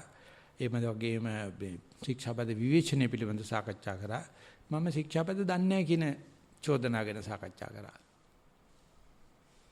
අපි පැයකමාරක් විතර අද විනය සාකච්ඡාවක් තිබ්බා. විනයපද ශික්ෂාපද දන්නේ නැත්නම් මානකමක් කරන්න බෑ. ඇදලා දාන්න ඕන කණෙන් පිස්සෙක් කියලා. බුදුහාම කියලා තියෙනවා මෝහාරෝපණය කරන්න කියලා. ශික්ෂාපදි දන්නේ නැත්නම් දැනගනි. ඊළඟ දන්න කෙනෙක් ගාම එදගල හික්මියක්. ඉතින් අපි අධ්‍යාපනය කරන තාක්කල් හික්මෙනවා. ඔක්කොම උකහා ගන්නවා. උකහාන්නලා ප්‍රායෝගිකත්වයට දාලා බලනවා. ඒකට උදව් කරන සමහර ගුරුවරු ඉන්නවා අධ්‍යාපන දෙපාර්තමේන්තුවේ. මට උගන්වපු ගුරුවරු මගේ අම්මා අප්පච්චි වගේ බුදුම උනන්දුවකින් ඒ කියන්නේ සතුටු වුණා මුදිතාවෙන්. මම ඒගොල්ලන්ට බොහොම ගරු කරනවා. මගේ නිවන නෙවෙයි කටයුත්තේදී. ඒ නිසා මේ දේවල් ප්‍රත්‍යක්ෂ වෙන පළවෙනි තැන තමයි ඔය සක්කාය දිට්ඨි විචිකිච්ඡා සීලබ්බත පරාමාස කියන ඔය ගුණේ. ඕකට තමයි රතන සූත්‍රයේ තියෙන්නේ. වෙනද කොවිඩ් සනීප කරන්න නෙවෙයි. සක්කාය දිට්ඨි විචිකිච්ඡා සීලබ්බත පරාමාස කියන ඒවා මේ චතුව පායේච විප්පවුත්තෝ චචාබිතානානි අබබ්බෝ කතුන්. ඊට පස්සේ සතෙක් මරණ එක හොරකම් මේ අම්මා මරනවා තාත්තා මරනවා කෙරෙන්නේ නැහැ, කරන්න බෑ. අබහුවිය වෙනවා. අත්තුම නොමර ඉන්නවා කියන එක නෙමෙයි තියෙන්නේ. ඉතින් ඒකයි සංඝ ගුණය කියන්නේ. ඉස්සර ලංකාවේ ඉන්න කිසිම හාමුදුර කෙනෙකුට ඇඟිලි දෙකලා කියන්න බැරිලු මොන්නාචාර්යයන් වහන්සේ නමක් නෙවෙයි කියලා. ඒවල ලියවිලා තියෙනවා අපේ මේ මහවංශේ. පල්ලෙහා වෙතින් බහපම ඕගොල්ලෝ දකින්න ඇති අම්බලමක් තියෙනවා. ඒක කියන්නේ ආසන ශාලාව කියලා. පින්නපාත යනකොට උතෙන් ඉඳලා තමයි පින්නපාත යන්නේ. ඒකල කැඳ ටිකක් බීලා උතන ඉඳලා ආයෙ දවල්ට පින්නපාත යනවා. ඒ අර කැඳ බීලා දවල් පින්නපාත යනක උතළු භාවනා කරන්නේ. කිසි ලංකාවේ තිබුණ හැම ගමකම තිබිලා තියෙන ආසන ශාලාවක්. අපි කියන්නේ අම්බලම් කියලා. එකම අම්බලමක්වත් නැතිලු කෙනෙක් එතන භාවනා කරලා රහත් වෙච්ච නැති එක. අද මෙව නිකන් සුරංගනා කතා වෙලා. ජනාධිපතිතුමා හම්බෙච්ච වෙලාවදී එතන හාමුදුර කෙනෙක් කියනවා බුද්ධ ශ්‍රාවක ධර්මපීඨයේ මේ අනුරාධපුර විවෘත කරනකොට ඊරිගොල්ලක මහන්ත ඇදුගොල්ල මේ ස්වාමීන් වහන්සේලා තරහ වෙන්න බෑ. මේක හදන්නේ රහතන් වහන්සේලා හදන්නේ. ඒක නිකන් අහම්බයක් වාගේ. මේ බුද්ධ ශ්‍රාවක පීඨයක් හදන්නේ රහතන් වහන්සේලා හදන්න කිව්වොත් එimhe පිස්සු මේ හාදේ ඉන්න මොනවා කියනවද දන්නේ නැහැ කියලා හිතේ. ඒ තරම් විලෝපනයක් තියෙනවා. නමුත් සම්මා ආජීවයට යනකොට අම්මා වාචා සම්මා කම්මන්තරා තේරෙන්න පටන් ගන්නවා අපි දක්වා මේ අවුරුදු 2600ක් එනකම් මොන තරම් දාඩිය තොගයක් වගුරුලා තියෙනවද? මොන තරම් પરම්පරාව පවත්වලා තියෙනවද? ওই මේ තට්ටේ ගාලා සිවුර පුරාගෙන પરම්පරාව නෙවෙයි. මේක අවබෝධ කර પરම්පරාව. එහෙම නැත්නම් මේක අතින් අතර දීපු પરම්පරාව. ඉතින් අපි අතට ආපු මේ પરම්පරාව නිමි પરම්පරාවක් දෙන්න හදන්නේ මේ. අපෙන් කාටවත් යන්නේ නැති වෙන්නද නෑ. එහෙම වෙන්න දෙන්න එපා. ඒකට හිතන්න එපා අපෝ අපි ඒකට සුදුසුකම් නැහැ අපි මොකක්ද දන්නේ නැහැ අපි ළඟ තෑයෙන සුදුසුකම් තියෙනවා අපි ඒ ටික තේරුම් අරගෙන සම්මා වාචා සම්මා කම්මන්ත සම්මා ආජීවය ගියාට පස්සේ තමයි එයා භාවනාව පටන් අරගන්නේ ඊට පස්සේ තමයි වග වෙන්නේ ඊට පස්සේ තමයි সেমি ෆයිනල් ගහලා මේ තරඟෙට සුදුස්සෙක් වෙන්නේ ඊට පස්සේ තමයි ට්‍රේනින් දාලා ෆයිනල් সেমি ෆයිනල් ගිහිලා ෆයිනල් ගිහිලා ඔලිම්පික් ගිහිලා ගහන්නේ ඊට පස්සේ ඉතින් එතෙන්ට දාගන්නකම් සරුවච්චන්සේ කියනවා මම වග වෙන්න ඕනේ මගේ යුතුයකමක් තියෙනවා අම්මා අප්පා එපයි කියලා හරක බාන එපයි කියලා මේ ආපු දරුවා මෙතනින් එහාට තල්ලු කරන කන්නම් මම වගේන ඊට පස්සේ මම වක් කියන්නේ නැහැ කියනවා ඊට පස්සේ යාට තේරෙනවා කලියුත් මොකක්ද ඊට පස්සේ යා කරන්නේ තාම දැඩි ලෙස ඉස්සර වගේ මේ කවුරුත් කිව්වට කෙවිතෙන් තල්ලු කරුවට ගැහුවට බැන්නට එකක් නෙමෙයි යෙදිලා කරනකොට ඔය කාමරාග ව්‍යාපාද කියන මේ චෛසික දෙකේ යාට හොඳට කැපිලා පේනවා. මොකද අර මූලික ටික නැති වෙනවා. නීවරණ වගේ දේවල්. ඒකට අරක හොඳට ගොජ දානවා. යාට කියන මේ සෝවාන් වෙලා ඒත් කාමරාගේ අපි තන සෝවාන් වෙනකොට නම් පලාතක කාමරාගේ තියෙන්න බෑ. ඈතින් ඈතට යයි කියලා. විසාකාව සෝවාන් වුණාට පස්සේ දරුවෝ 20ක් වදලා තියෙනවා. ඊට පස්සේ හොඳට තේරෙනවා මේ කාමයේ කියන්නේ මෙහෙමයි. ඒ කටයුතු ටික අවබෝධ කරනවා. ඊට පස්සේ අර ශකදාගාමී වෙනවයි කියනකොට එක සැරයක් මේ ලෝකෙට ඇවිල්ලා යනවා කියන කතාවට වෙන්නේ අර කාමරාග ව්‍යාපාද කියන දෙක ඇල්මැරෙන එක, විෂමැරෙන එක ඉවර වෙන්නේ නැහැ. ඒක නිසා සෝවාන් මාර්ග ඥානය අවබෝධ කරලා යා නැවත නැවත ඵල සමාපත්තියට සමවද වීම ගත කරනකොට පළවෙනි මාර්ග ඥානෙදිම ලබන ඒ අත්දැකීම ඉතාමත්ම නිකන් ලොකු ගිනි කෙලි සම්දර්ශනයක් වගේ. පුදුමාකාර සම්දර්ශනයක් පේනවා. ඊට පස්සේ මේ සම්දර්ශනේ නැවත නැවත පේනවා. මොකද යා ඒ ඵලවත සමවදට සමවදිනවා. ඒකට අඳුරන්න බෑ මම මේ සකදාගාමි ඵලයට සමවැදුනද සෝවාන් ඵල සමාපත්තියද කියලා අඳුරන්න බැරි කතාවක් තියෙනවා. මොකද සකදාගාමි වෙනකොට ප්‍රධාන සංයෝජන අයින් වෙන්නේ නැහැ. සංයෝජන දුර්වල වෙනවා. ඉතින් එතකොට අර ගුරු ඇසුරක නැතුව සෝවාන් වෙලා යට විශාල ඥානයක් ලැබිලා එයා නැවතත් ඒ පරියන්කේම හෝ ඒ භාවනා ශාලාවෙම හෝ නැවසරයක් කරනකොට යට තියෙන ආයසරයක් එක වෙනවා. ආයෙත් පසුබිම සකස් කරපස්සේ ආයසරයක් ඉතින් එයා ගිහලා ගුරුවරට එක්ක කතා කරනකොට උඟාක් වෙලාට හිතනවා එහෙනම් පළවෙනි එක නම් සෝවාන් දෙවෙනි එක සකදාගාමි වෙන්න පුළුවන් කියලා. ගුරුවරයාට කියන්න බෑ නෑ කියලා. හැබැයි ගුරුවරයා දන්නවා මේ පළවෙනි සමවැදිච්ච මේ මාර්ග ඥාණයම එක සැරෙන් නතර වෙන්නේ නැහැ. ඒක නැවත නැවත එනවා. ඊට පස්සේ දෙවෙනි මාර්ග ඥාණයට යනකොට කුමක් කළ යුතුද කියලා මං ගිහලා බුරුම ස්වාංශකින් ඇහුවා මට හම්බෙච්චි අවස්ථාවක. ඉතින් මේ දෙක අඳුර ගන්න බැරි නිසා සෝවාන් වෙච්ච කෙනා සකදාගාමී මාර්ගයට යනකොට එයා කරන්නේ ගුරුවරත් එක්ක සාකච්ඡා කරලා මේක සෝවාන් වෙන්න පුළුවන්. එයා අදිෂ්ඨාන කරනවලු මට සුමාන දෙකක කාලයක් ඇතුළත සෝවාන් මාර්ග ඥානෙට හිත සම නොවැදීවා කියලා. ඒකලා ආයෙ භාවනා කරනවා. ඒකට ආයෙත් ඇඟේ අමාරු වෙනවා. ආයෙත් ආනාපාන පේනවා. ওই කටයුතු වෙනකොට එයා දන්නවා මේ සුමාන දෙක ඇතුළත අදිෂ්ඨාන ශක්තිය නිසා මගේ හිත සෝවාන් මාර්ග ඥානෙට නෙමෙයි යන්නේ. ගියොත් ඔය කියන 18 විපස්සනා ගෙවම් කරලා උපේ සංකාර උපේකාරී ගියොත් තකදාගාමි වෙන්න පුළුවන් කියලා. මොකද මේ දෙක අතර ಗುಣ රස වෙනස හරි පුංචි. ඒ නිසා පොත් ලියනකොට නැත්නම් රිසර්ච් එකක් කරනකොට PhD එකක් කරනකොට වගේ ওই දෙක අතර මූලධර්ම වෙනස, අත්දැකීම් වෙනස බොහොම අඩුයි. ඒව ඇත්තටම කියනවා නම් බුද්ධ ජයන්තිට ඉස්සෙල්ලා අපේ ගුරු પરම්පරාව සාකච්ඡා කරපු ප්‍රශ්න. නමුත් 1956න් පස්සේ ලංකාවට අපිට ওই මහාශී ක්‍රමයේ ආවට පස්සේ මහසිසාරද ස්වාමීන් වහන්සේ අපේ ලොකු ස්වාමීන් වහන්සේලා මේක සාකච්ඡා කරනවා. මොකද සමහර ඇත්තෝ ඉන්නවා ඒවටපත් වෙච්ච. ඊට පස්සේ ආ දිගටම කරන්නේ කාමරාග පටික කියන දෙක කරගෙන යනකොට යාට කාමරාගේ පුදුම විදිහට මතුවෙන්න පටන් ගන්නවා. හැබැයි ගුරුවරයා කියනවා කාමරාගේ මතුවෙන්න ගබඩාව අඩු වෙනවයි කියලා. ආසිය අනුසේ ධර්ම අඩු වෙනවා. යාට ඒක තේරෙන්නේ නැහැ. අපිට දැන් මේ 아무තක මයිත් එක තරහක් තියෙනවා. මම නිතරම හම්බ වෙනවා. හම්බ වෙන වෙලාවෙ හැම වෙලාවෙම මම බයින. වෙන ඉන්නකොට ඒ තරහගේ වෙනවා. ඒක තේරෙන්නේ නැහැ මට. ඒ ගෙවන ගෙවීම තේරෙන්නේ නැහැ. ඒක ගුරුවරයා බොහොම ප්‍රවේශයෙන් බලන්න ඕන. අන්නේම බල ඉන්නකොට යාට තේරෙනවා මේ කාමරාගයට බය වෙලා ඒක එනකොටම මේ අසුභාවනා කර හිටියොත් ඒකෙන් මග ඇරීමක් වෙන්නේ. දැන් කාමරාගයට මුහුණ දෙනවා. මුහුණ දීලා බලනකොට තේරෙනවා යා ඉන්නේ වෙස් වලාගෙන අම්බරාගෙන අකුණු විදුලි කොටාගෙන මහසුලඟකට වගේ එනවා. දැන් දන්නවා මේ එන්නේ මහා තීටි මස්තිනා මේ ඔඩ්ඩි මස්තිනා මේ යකා කියලා තේරෙනකොට තියෙන ඒගොල්ලන්ට ඉච්චරම නපුරක් කරන්න බෑ. ඒකට යෝගාවචරය මුහුණ දෙන්නේ කිලින්ම යුද්ධ බිමට යන සෙබලෙක් වගේ මිසක්කා ගරිල්ලා සටනකට වගේ නෙවෙයි. සංගවිජිත පහර දෙන්නෙත් නෑ. ඒ ටික සාමාන්‍යයෙන් සෝවාන් වෙනකොට යනකම් අපි ළඟ ඒ ශිල්ප ටික නෑ. අපි කරන්නේ කාමරාග එනකොට අසුබේ දානවා. ද්වේෂය එනකොට මෛත්‍රී දානවා. අරකේ නෑ. කෙලින්ම කාමරාගේ බලනවා. කෙලින්ම ද්වේෂේ බලනවා.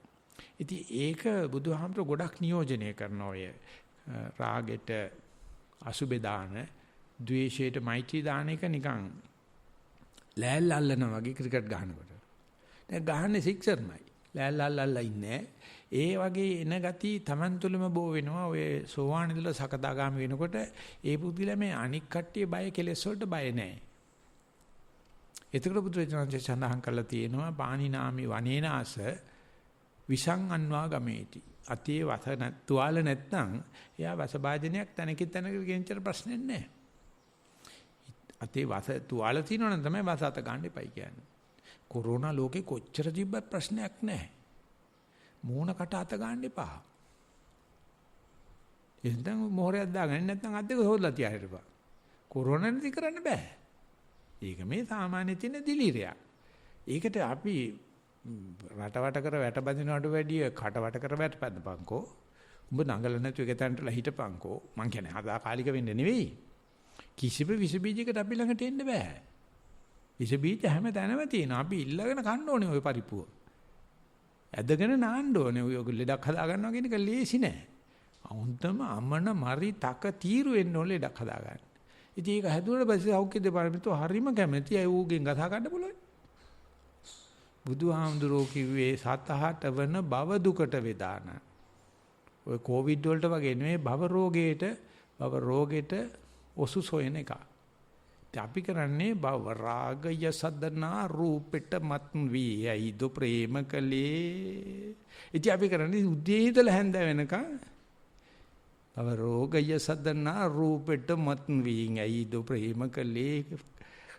කොහේද අපතා මේ සංසාරේ සතුක කෙල්ලවර වේ නිර්වාණය කියලා තම්බි කියන්නේ. මේ අපිට මේ බණ ඒ තරම් අපේ දුර්ලකම් නිසා. ඒ ටික තේරෙන්නේ ඔය සුවන් මාර්ගයට වැඩ කරනකොට නෙවෙයි. සුවන් ඉඳලා සකදාගාමි අනාගාමි මාර්ග වලට වැඩ කරනකොට පේනවා නේ මේ ජනතාව මේ මෙහෙවන කට්ටියත් ඔක්කොම අන්ධ භූත પરම්පරාවක ඉන්නේ. මේක ප්‍රශ්නයක් නෑ. ඒක එහෙම වුණාට කොට වෙන්න පුළුවන්. ඉතින් එතනින් මම අද ධර්ම දේශනාව අන්තර කරන්නයි බලාපොරොත්තු වෙන්නේ. ඉතින් මේ දවස් ගාණක් මේ විදියට අමාරුවෙන් වගේ එක කරකගා තෙපර බබා ආපු ගමන කවදා හරි තේරෙන දවස එනකොට අපිට තේරෙවි ඒක කොච්චරක් අහම්බයක්ද අපේ ජීවිතේ කියලා කවදාවත් සැලසුම් කරලා ගන්න බෑ. ඒ නිසා කාට හරි මේක කියලා දෙනකොටත් කවදාවත් අපේක්ෂා තියාගෙන ඉන්න එපා. ගන්නේ නැත්තේ නිකන් හිටපන්. අපි කන බතට ණයයි. අපි මේ සරුවචනාංශයේ දැනගෙන අපි මේක හදලා බෙදලා දෙන්න ඕනේ. ඒක තමයි අපේ භික්ෂුන් වහන්සේලාගේ givisuma. ඉතින් මේ භික්ෂුන් වහන්සේලා ගොඩක් පේන ඇත් දෙකකින් යුක්තව මම කතා කරන්නේ. ඒක ඈත ඉඳලා බණාන අයටත් මේ කරගෙන යන වැඩේට තමන්ටම තමන් අනුමෝදන් වීම සඳහා මේ ධර්ම දේශනාව හේතු වාසනා වේවා කියන ප්‍රාර්ථනාවෙන් දවසේ ධර්ම දේශනාව නතර කරනවා. ශිරු දෙනාටම තෙරුවන් සරණ වේවා කියලා ප්‍රාර්ථනා